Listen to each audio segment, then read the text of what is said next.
amazing to see so many wonderful faces here. This is the event I've been most excited about, so I am so excited to be here.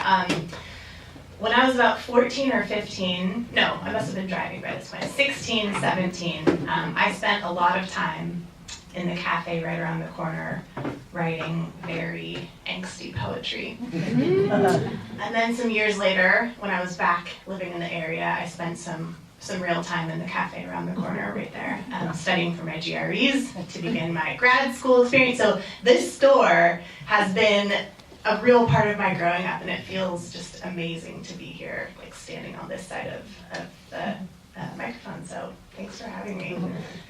And such a great introduction. I feel like I could just sit back down and got it all. No, but I'm gonna read the prologue. And then I'm going to read another little section that I haven't actually read out loud, but because so many of you knew my mom and are Woodacre folks, I'm going to read a little part that takes place in Woodacre. But I'll start out with the prologue. The trick is, there is no trick. We start by lighting ourselves on fire. Parts that are easier to put out than our faces. Hands to begin. Arms outstretched, palms toward the darkening sky, I watch as a flaming torch is wiped across my hand from wrist to fingertips. For 1, maybe 2 seconds, I'm on fire. The flame trail is 2 inches high. My hand warms. It doesn't burn exactly, but it feels like touching black leather after it's baked in the sun, a heat I impulsively want to move away from. I close my fist around the flame and put myself out. What sorts of acts can you do? The sideshow manager, Tommy, asked. Before I wrote back, I Googled acts in a sideshow. I culled a list of what I saw on Wikipedia's sideshow page. Juggling, fire swallowing, poi spinning, magic. I started feeling more brazen. What couldn't I learn in a couple of months? Bed of nails, snake charming, I wrote. Then all animal charming. I'm very good with animals. Terrific, Tommy wrote back. See you in 2 months. I decided to learn one of the many acts I'd claimed to know, so now I'm in an introduction to fire eating class at a fire arts collective in Oakland, California, because of course, these things exist in the Bay Area. The evening outside the fence doesn't notice me. Buses sigh, a kid across the street accuses another of a basketball foul. Old women roll their groceries behind them. I smell slow cooking meat and exhaust. This is not a time to pause, close my eyes, and try to remember all these sounds and smells, but I do anyway. I'd hoped some magic was involved in learning to eat fire, something that meant you didn't really have to do the thing it appeared you were doing. Maybe you spread a flame retardant solution in your mouth, like on hotel curtains. Perhaps there was a little machine you wore behind your ear that shot fire-squelching foam onto the flame as it approached your face, or maybe it was all an illusion. But the class is a total disappointment. There is no trick. You eat fire by eating fire. On the first day, Shayna, our teacher, all smiles, says, "Look at my severe burns." She rolls up her sleeves and points with delight to a series of scars on her arms, like she's identifying constellations for a child. This one's from Japan. This one, Rio. Sometimes you burn yourself really badly in a performance, she says. What do you do then, I ask. You put yourself out, and you keep smiling. The class is in a massive warehouse full of fire artists. We trudge past the welders and blacksmiths and ceramicists into an outside yard full of huge gas canisters and no smoking, dangerous, and flammable signs. We light our torches. I try not to think about the waiver I'd signed detailing possible death and dismemberment. The first lesson, how to put yourself out. There's only one other student in the class, a video game designer with small gauges in his ears. I ask him why he's in the fire swallowing class, and he tells me that he feels too ordinary at Burning Man as a stilt walker. He wants something special, to be special. Shayna hands me a thick, damp kitchen towel, picks up a can of white gas, the kind you use to refill lanterns on a camping trip, the kind I was never allowed to touch as a kid, and shakes some down both legs of her jeans. There's too much. Whole fat droplets land on the fabric and soak right in, hundreds of them, a rainstorm from a metal canister never meant for such an offhanded joggle. She flicks a lighter and ignites herself. Her legs, from mid-thigh down to ankle, are on fire. She's looking at me, smiling, waiting. I dive toward her legs with the wet towel outstretched between my hands as she's saying with firm encouragement, "Smother, smother, smother." I'm sure my hands will go up in flames the moment they near the fire. I pat the towel against her legs, up and down, and though I feel a bit of warmth on my hands, they do not melt or blister. As I bring the towel away, I realize I have, indeed, put Shayna out. Nice, Shayna says, and I feel a greater sense of success than I have about anything in a long time. But that was way too gentle. If I'd really been cooking, I'd be singed by now. You'll understand the kind of force that's needed once you have to put yourself out. It's hard not to picture self-immolation, a body barely an outline inside a small cosmos of flame. We practice again, this time with Stiltwalker and me really smacking Shayna's legs with force. We're winded and flushed and ready for a break, but it's time for us to get lit on fire. Shayna tells us to reach out our hands, palms up, like bad school children in old movies ready for the switch. My heart is starting to pump fast. I haven't felt any fear about running away with a sideshow until this moment. But Shayna is approaching my skin with fire. Excuses for leaving build in my throat, and though every instinct in my body encourages me to bail, I do not withdraw my palm. It's shaking. My upper lip is coated in sweat. See yourself on fire, Shayna says. Let the flame dance, and then squelch it. She wipes a torch across my skin. My palm is alight. I immediately close my fist and kill the flame. She hands me the torch. I hold it in my right hand and dab it to my left palm, but it doesn't catch. Longer, firmer, she says. I try again. I'm okay getting the fire to my hand, but keeping it there, pressing it into the flesh, that's the hard part. It's also what distinguishes fire performers from children who run their fingers through candle flames. But watching fire rise from your own skin is distressing. Why shouldn't it be? Evolution has trained us to flee from fire threatening our bodies. We move on quickly. The next step is to wipe the flame along the top of the arm. Do not wipe on the underside of the arm, she tells us, rubbing the blue-veined underbelly of her scar-crossed arm. Stiltwalker is short and very hairy. The moment he wipes the fire against his arm with a jerky, nervous spasm, a wide swath of hairs instantly coils and blackens, then disintegrates. My hair, he yells, it's burning! Yes, Shayna says calmly. It is. He is wide-eyed and trying his hardest to fake a smile. I look down at my blonde arm hair and imagine it growing back in thick black tendrils like poisoned fairy tale vines. I take a deep breath and wipe the torch across the top of my arm. Heat spreads as all the hairs take flame and are quickly singed. Let it burn, Shayna yells as I suffocate the flame too quickly. I wipe my hand across my arm, smooth as a baby's. In Turkey, Shayna tells us, a barber singes his customer's face after he shaves it for ultimate smoothness. They find it relaxing. I touch my arm again.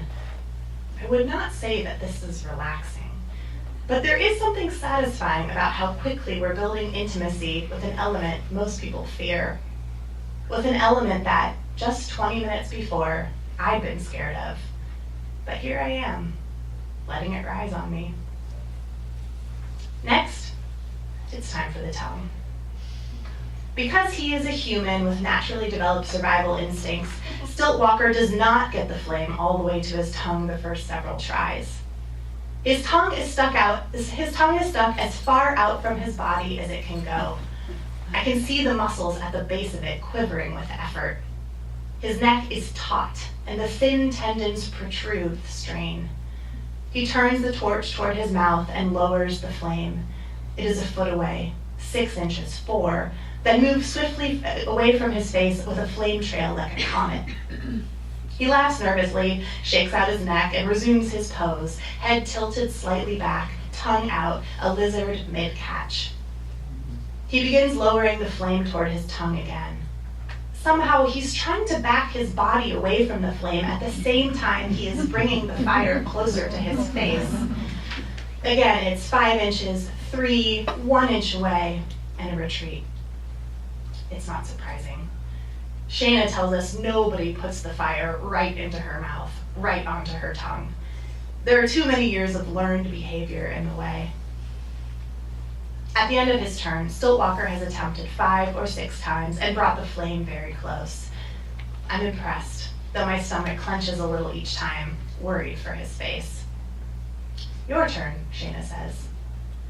I dip the torch in fuel and shake it out, and Shayna lights it. I'm sure I won't get it all the way in. She's demonstrated the movements a few times, and I replicate what she's done. I widen my legs into a triangle, arch my spine, tilt my head back 90 degrees, bring the torch up above my face a foot or so, and, with a dramatic turn of my wrist, beeline it straight into my mouth. I touch the torch to my tongue for 1 second, and then pull it back out toward the sky. Jesus Christ, Shayna says. My mouth tastes like camping. My lips tingle. You just lit your tongue on fire, she says, and this is the only time I can imagine that being a congratulatory exclamation.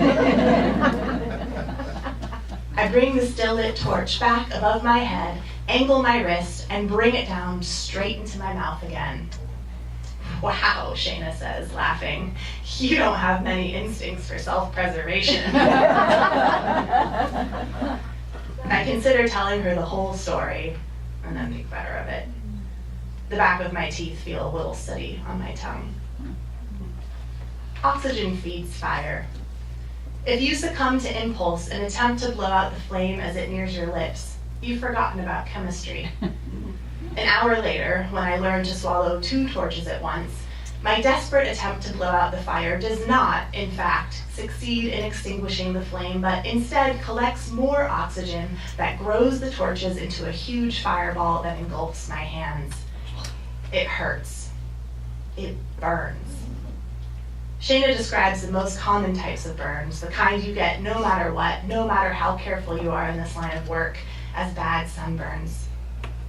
I am now in a tradition of performers and mystics and childhood pyromaniacs. I will honor them by burning myself as infrequently as possible. As soon as the class is over, I can tell my mouth is burned. Shayna says that this is normal. Patches of my face and arms are reddish and tender, and there is cracked skin, almost like little dried out blisters on the corners of my mouth. I have a blind date the night after my class. It looks like I have herpes.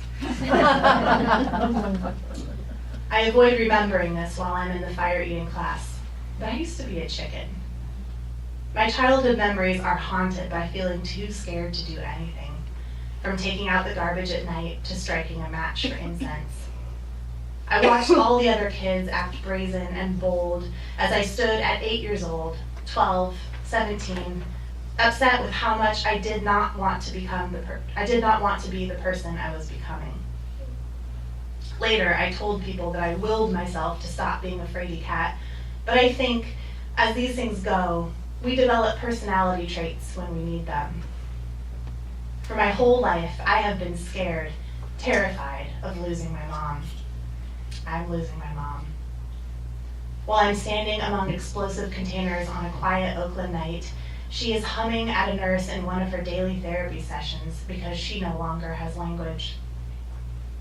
While I'm running a flame across my palm, she is running her hand across the half of her body that can no longer move. She touches it a lot, the paralyzed side. Perhaps it doesn't feel like it belongs to her. She touches everything around her.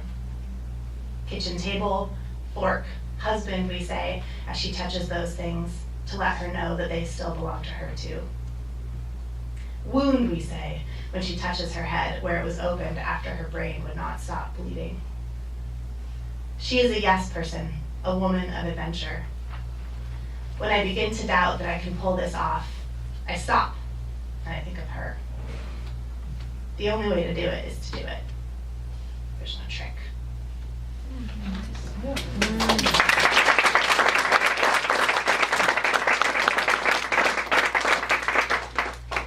Great. It's so much harder to read when I see all you guys who know the story. The people involved, strangers, are so much easier. Okay, I'm going to read just one other very short section. It's just about 2 pages, and it's from my mom from some years before. Okay, and it takes place actually in the Hopkins kitchen. Okay, so I'm just going to read the first part of this, so the chapter goes on after. But anyway, it's called the chapter's called "The Dragon." 1 month after the stroke, November 2010. It was Thanksgiving. I made lists. We were crammed into a neighbor's kitchen. They were away for the weekend. My mom was still in the intensive care unit, infections having crawled into her brain and blood. She couldn't eat or drink anything because her brain had forgotten how to chew and swallow. We spent most of our time at the hospital. Every day was the last day, the big goodbye, and then there was the new last day, again and again. So, Thanksgiving. Some aunts and uncles had driven up, and we all stood shoulder to shoulder in the neighbor's kitchen, being good old regular Americans. Cranberries, fresh and canned. I wrote down recipe temperatures and cooking times. I wrote celery, butter, russet potatoes, flour. There was some communal delusion that Thanksgiving would heal us a little. We were big into holidays. The whole extended family loved elaborate meals, decorations, drinking.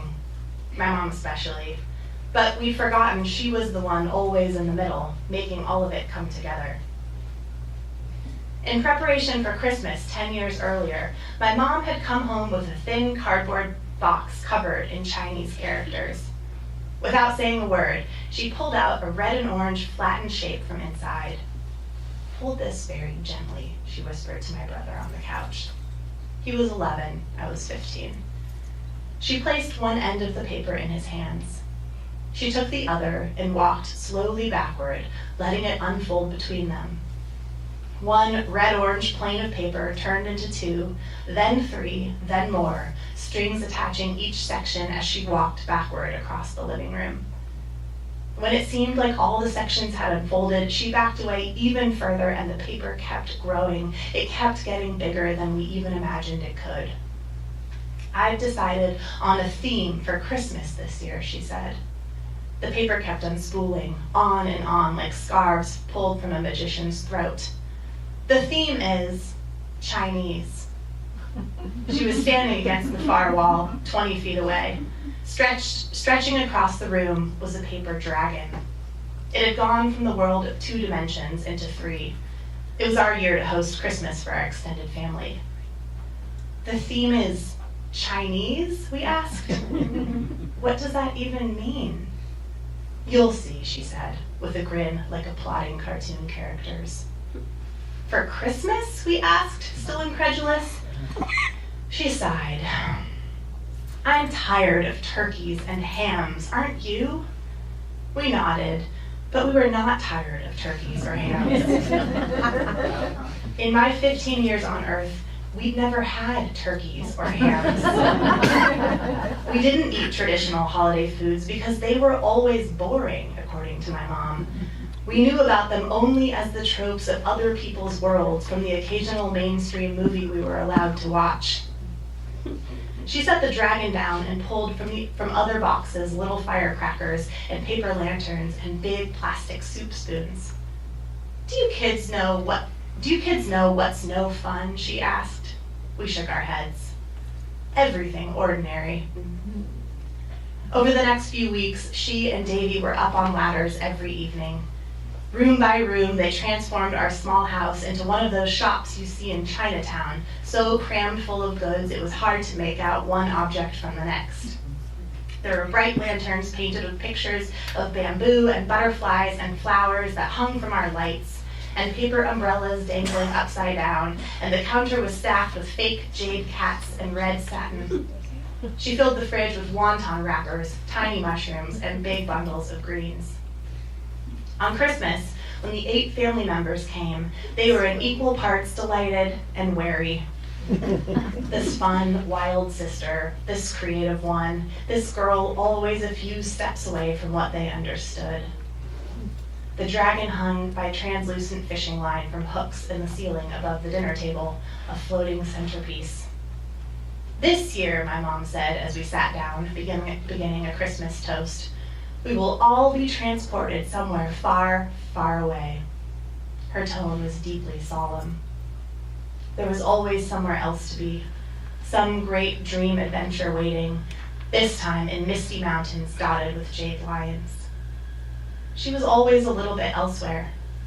Maybe that helped her when one of the doctors stood with his face 6 inches from hers, as if she were deaf and dumb, asking her to stick out her tongue.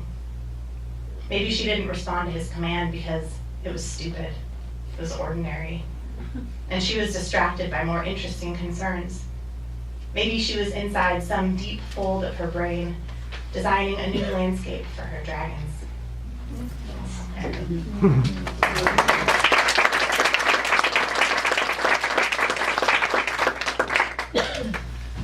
Okay, so I would love to answer any questions that you guys might have.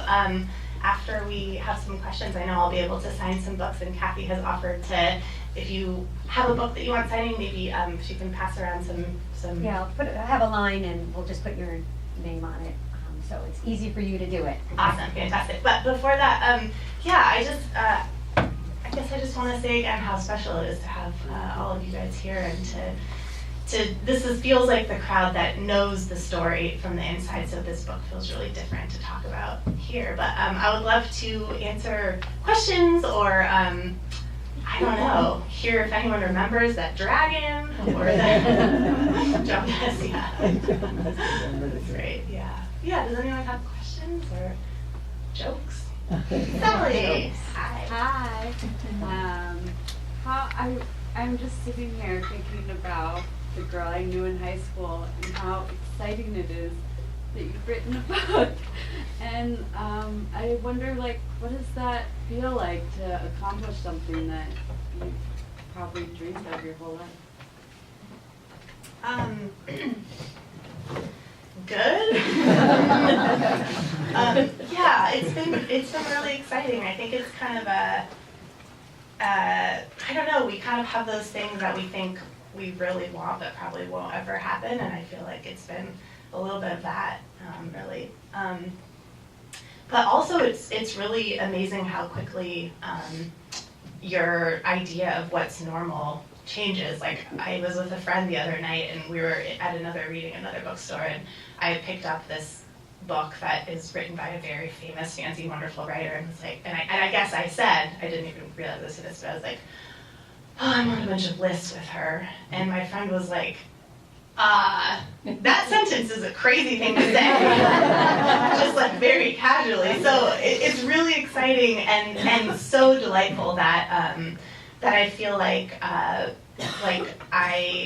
I'm getting to meet a lot of people who I feel like are real heroes, and that, I don't know, I guess when I was young I felt like I wasn't taken seriously, and I was always really distraught by that, and so maybe it's like my 7-year-old vengeance, like, now they take me serious. But it's been exciting, yeah. Kate? I think part of the magic of this book, Tessa, is twofold. You're a fabulous writer, and you have this really, really unique experience. No one else can tell this story. It's brand new. There's nothing like it. I got mine yesterday, and I'm halfway through it. Once you start, you can't really. I'm sorry I had to come here tonight and put the book down.